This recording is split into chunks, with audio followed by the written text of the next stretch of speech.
मायावती ने कहा, हमारी पार्टी कांग्रेस, भाजपा या अन्य किसी विरोधी पार्टी या गठबंधन के साथ नहीं बल्कि अकेले पूरी दमदारी से चुनाव लड़ रही है। सभी समाज के लोग बसपा के लिए जी जान से लगे हैं। हमारी पार्टी ने सर्व समाज के लोगों को टिकट बंटवारे के मामले में सभी को समान रखा है, सभी जातियों को बराबर मौका दिया है। लोकसभा चुनाव के तीसरे चरण में चुनाव प्रचार युद्धस्तर पर है। मायावती ने शनिवार को आगरा में जनसभा को संबोधित किया। मायावती ने कहा कि आज आप लोग लोकसभा के आम चुनाव में अपनी पार्टी के उम्मीदवारों के समर्थन में आप लोग मौजूद हैं, आप सभी का आभार प्रकट करती हूं। फतेहपुर सीकरी में ब्राह्मण समाज के व्यक्ति को चुनाव में उतारा है। अपार भीड़ और जोश देखकर भरोसा हो गया है कि आप लोग प्रदेश में अपनी पार्टी का बेहतर रिजल्ट देंगे। कांग्रेस पार्टी को केंद्र और कई राज्यों से सत्ता से दूर होना पड़ा है। अन्य पार्टियों का भी यही हाल है।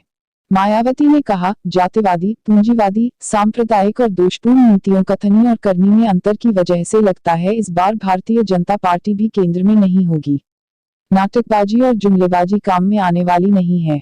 जो भी समाज के वायदे किए हैं हवा हवाई हैं। इनका ज्यादा समय अपने चहेते पूंजीपतियों को बनाने में है।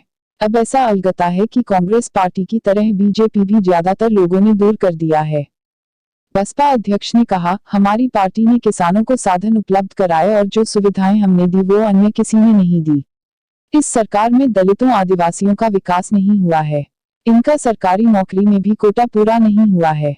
सरकारी नौकरी में आरक्षण भी पूरा नहीं हुआ है।